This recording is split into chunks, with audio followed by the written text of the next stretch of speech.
नमस्कार दोस्तों, स्वागत है मेरे नए चैनल सीके मोटिवेशन 001 पे, जहां पे हम नए नए विचारों को जानते हैं और अपने जीवन को जीने का तरीका सीखते हैं और जीवन को सुलभ बनाते हैं। हम उन कथाओं को सुना रहे हैं जो आत्म जागरूकता और हम सभी को जोड़ने का काम करती है। तो आप लोग दिल थाम के सुनिए। सभी को नमस्कार, हमारे चैनल में आपका स्वागत है। आज के वीडियो में हम शिक्षा, प्रचार, गौतम बुद्ध के व्यावहारिक जीवन और गौतम बुद्ध के पहले गुरु के बारे में एक सुविचार आपके बीच साझा करेंगे। आइए विस्तार से समझते हैं कि उनके पहले गुरु अलार कलाम ने उनके जीवन में क्या भूमिका निभाई और कैसे महात्मा बुद्ध ने अपनी अंतिम खोज की।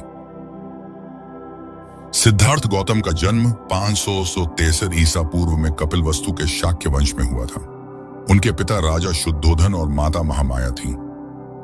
सिद्धार्थ का जीवन राजसी सुख सुविधाओं से भरा हुआ था, लेकिन एक दिन उन्होंने अपने महल के बाहर 4 महत्वपूर्ण दृश्य देखे।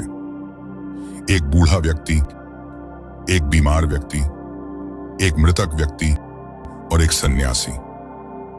इन दृश्यों ने उनके मन में गहरे प्रश्न उठाए और उन्हें जीवन की अस्थिरता और पीड़ा का एहसास कराया। सिद्धार्थ ने 29 वर्ष की आयु में अपने परिवार और राजसी जीवन को त्याग दिया और सत्य की खोज में निकल पड़े। उन्होंने तपस्वी जीवन अपनाया और कई शिक्षकों के पास गए। सिद्धार्थ गौतम, जो बाद में भगवान बुद्ध बने, वे पहले आचार्य अलार कलाम के पास गए। अलार कलाम एक प्रसिद्ध योगी और ध्यान शिक्षक थे, जिन्होंने सिद्धार्थ को ध्यान और समाधि की उच्च अवस्था के बारे में सिखाया। सिद्धार्थ ने उनके मार्गदर्शन में गहरी ध्यान की अवस्थाओं को अनुभव किया। भगवान बुद्ध के पहले गुरु अलार कलाम बने, जो एक प्रतिष्ठित साधक और शिक्षक थे। अलार कलाम राजगृह के पास वैशाली में रहते थे और ध्यान तथा योग की उन्नत विधियों के ज्ञानी थे। अलार कलाम की शिक्षा ने सिद्धार्थ को मानसिक एकाग्रता और ध्यान के गहरे अनुभव प्रदान किए। अलार कलाम के साथ समय बिताने के बाद सिद्धार्थ ने उनके द्वारा सिखाए गए ध्यान की उच्चतम अवस्था अकिंचन न्यायतन शून्यता का अनुभव को प्राप्त किया। हालांकि सिद्धार्थ को यह समझ में आया कि यह अवस्था अभी भी परम ज्ञान की अवस्था नहीं है जिसे वे खोज रहे थे। अलार कलाम के बाद सिद्धार्थ ने उदका रामपुत्र नामक एक और प्रसिद्ध योगी के पास जाकर शिक्षा ग्रहण की। उदका रामपुत्र ने उन्हें ध्यान और समाधि की और उन्नत अवस्थाओं के बारे में सिखाया।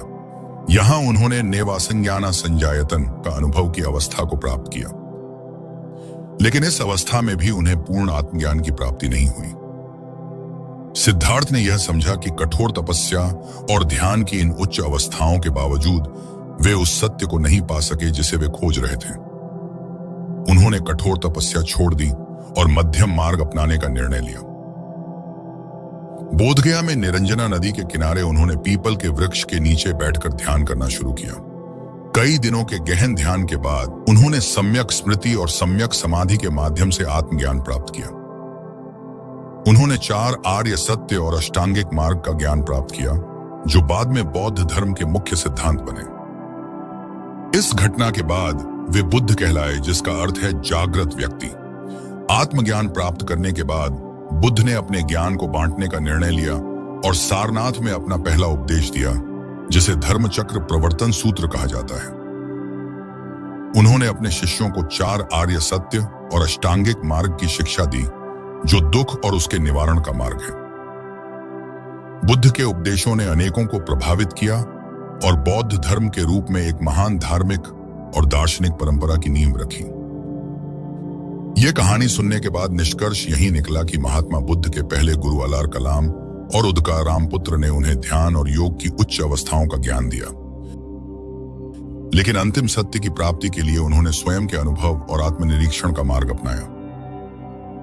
उनकी यात्रा आत्मज्ञान की ओर हमें यह सिखाती है कि सत्य की खोज में बाहरी मार्गदर्शक महत्वपूर्ण हो सकते हैं। यह कहानी आपको कैसी लगी? मुझे आशा है यह कहानी आपको समझ में जरूर आई होगी। और भी ऐसी प्रेरणादायक कहानी सुनने के लिए हमारे चैनल को सब्सक्राइब करें और हमारे चैनल को शेयर भी करें। धन्यवाद।